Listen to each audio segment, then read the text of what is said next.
তৃণমূল কংগ্রেসের পৌরবোর্ড, বিজেপির নেতা ওখানে বসে ফেসবুক লাইভ করে শালবাড়ির ঘটনা নিয়ে, বিজেপির নেতা ওখানে ঘর ভাড়া করে দোতলায় তুফানগঞ্জ থানা মোড়ে একের বিরুদ্ধে আমাদের তৃণমূলের বিরুদ্ধে যা ইচ্ছে তাই ভাষণ মারে। আমি চাই আগামী দিনে এটাও বন্ধ হয়ে যাবে। এই জন্য শহরের যারা তৃণমূল করেন তাদের ব্যবস্থা নিতে হবে, আপনাদেরকে ব্যবস্থা নিতে হবে, এটা চলবে না। তুফানগঞ্জ কর্মী সভা থেকে জেলা সভাপতির হুঁশিয়ারি, আর সেই রাতেই বিজেপি জেলা সভাপতির ভাড়া বাড়িতে হামলা চালানোর অভিযোগ উঠল তৃণমূল আশ্রিত দুষ্কৃতীদের বিরুদ্ধে। যদিও অভিযোগ অস্বীকার করেছেন তৃণমূল নেতৃত্ব। ঘটনাটি শনিবার রাতে তুফানগঞ্জ শহর থানা মোড় এলাকার ঘটনা। জানা যায়, তুফানগঞ্জ থানা মোড় এলাকায় একটি বিল্ডিং বাড়িতে বেশ কয়েক বছর ধরে রয়েছেন কোচবিহারের জেলা বিজেপির সহসভাপতি উৎপল দাস। শনিবার রাতে তৃণমূল আশ্রিত দুষ্কৃতীরা তার বাড়িতে হামলা চালানোর পাশাপাশি অকথ্য ভাষায় গালিগালাজ করে বলে অভিযোগ। ঘটনার খবরে ঘটনাস্থলে পৌঁছায় তুফানগঞ্জ থানার বিশাল পুলিশ বাহিনী এবং পরিস্থিতি নিয়ন্ত্রণে নিয়ে আসে। প্রসঙ্গত, তুফানগঞ্জ বিধানসভা তৃণমূলের তরফে জোড়াই মোড় এলাকায় জনসভা অনুষ্ঠিত হয় শনিবার। এখানেই প্রকাশ্য জনসভায় জেলা তৃণমূল কংগ্রেস কমিটির সভাপতি অভিজিৎ ভৌমিক দলীয় সাংগঠনিক প্রসঙ্গ টেনে বক্তব্য দিতে গিয়ে তুফানগঞ্জ শহরের রাশকে শক্ত করে ধরার নিদান দেন দলীয় নেতৃত্বদের এবং নাম না করে জেলা বিজেপির সহসভাপতি থানা মোড় এলাকার ভাড়া বাড়িতে থেকে সোশ্যাল মিডিয়ায় বিভিন্ন পোস্ট করেন। এগুলো বন্ধ করার নিদান দেন জেলা সভাপতি। এতে উজ্জীবিত হয়ে শহর মন্ডল তৃণমূল কংগ্রেস কমিটির সভাপতি ও যুব সভাপতি তৃণমূল আশ্রিত দুষ্কৃতীরা তার বাড়িতে ইট পাথরের ঢিল ছোড়ার পাশাপাশি অকথ্য ভাষায় গালিগালাজ করেন বলে অভিযোগ। যদিও বিজেপির জেলা সহসভাপতি উৎপল দাসের এই অভিযোগ ভিত্তিহীন বলে দাবি করেন শহর মন্ডল তৃণমূল সভাপতি ইন্দ্রজিৎ ধর। তাদের একাধিক গোষ্ঠী কোন্দলের ফল এরকম হয়েছে বলে দাবি ইন্দ্রজিৎ বাবুর। তিনি আরো বলেন, বিজেপির ওই সহসভাপতির বিরুদ্ধে একাধিক অভিযোগ রয়েছে।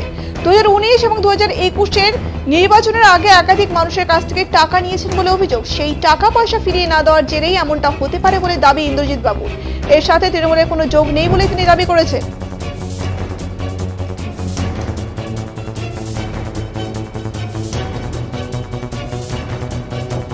শহরে তৃণমূল কংগ্রেসের পৌরবোর্ড, বিজেপির নেতা ওখানে বসে ফেসবুক লাইভ করে শালবাড়ির ঘটনা নিয়ে, বিজেপির নেতা ওখানে ঘর ভাড়া করে দোতলায় তুফানগঞ্জ থানা মোড়ে একের বিরুদ্ধে আমাদের তৃণমূলের বিরুদ্ধে যা ইচ্ছে তাই ভাষণ মারে।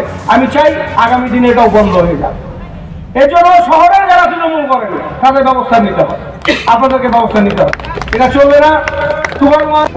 তুফানগঞ্জ শহরে তৃণমূল কংগ্রেসের পৌরবোর্ড, বিজেপির নেতা ওখানে বসে ফেসবুক লাইভ করে শালবাড়ির ঘটনা নিয়ে, বিজেপির নেতা ওখানে ঘর ভাড়া করে দোতলায় তুফানগঞ্জ থানা মোড়ে একের বিরুদ্ধে আমাদের তৃণমূলের বিরুদ্ধে যা ইচ্ছে তাই ভাষণ মারে।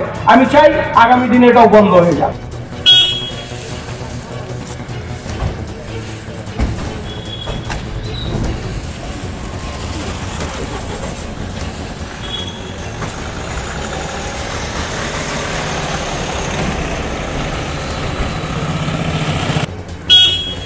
দেখুন, বলার কিছু নেই, কারণ তৃণমূল কুচবিহার জেলার বুকে তৃণমূলের জেলা সভাপতি রাজনীতিটাকে এরকম নোংরা জায়গায় নিয়ে গেছে এবং প্রকাশ্য জনসভায় যেরকম আমাকে নাম না করে যেভাবে হুমকি দেওয়া হয়েছে, এটা খুব লজ্জাজনক বিষয়।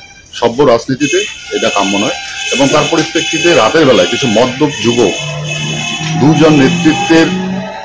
দুজন নেতার নেতৃত্বে এসে যেভাবে কালকে আমার বাড়িতে হামলা করেছে, আমার গেটটা বন্ধ ছিল, গেটটা বন্ধ না থাকলে হয়তো বিশাল কিছু অঘটন ঘটিয়ে থাকি, কারণ আমি আমার পরিবার নিয়ে থাকি।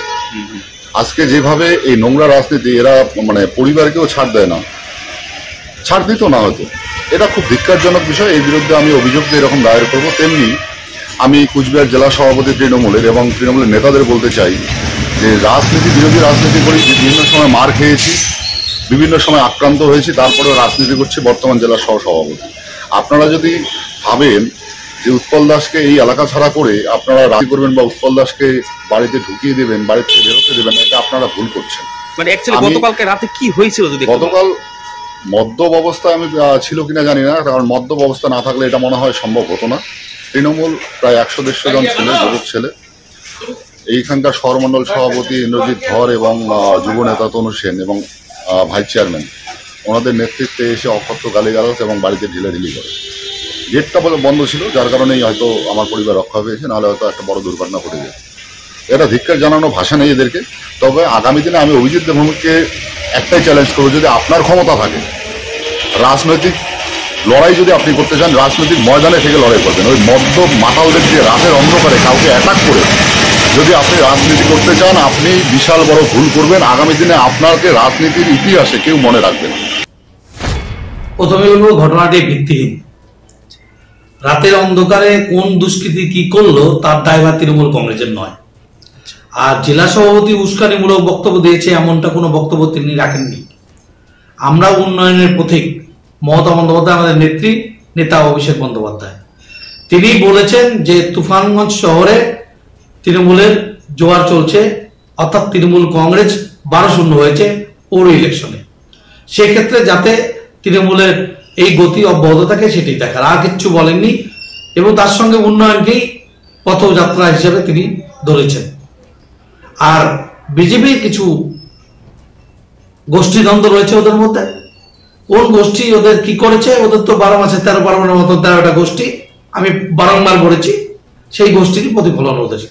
আচ্ছা, ওদের গোষ্ঠী কন্দলের ফলে এটা। আর আরেকটা ব্যাপার যেটা রয়েছে, উৎপল দাসের বিরুদ্ধে অনেক অভিযোগ রয়েছে। উৎপল দাস নাকি মানুষের কাছ থেকে ওই 19 এবং 21 আগে কিছু টাকা নিয়েছিল, যার জন্য কিছু লোক বিক্ষুব্ধ রয়েছে। তারাই হয়তো তার বাড়িতে হানা দিয়েছে, হয়তো টাকা পয়সাগুলো রিটার্ন পায়নি, হয়তো সে চাপমারির ব্যাপারেই পড়েছে।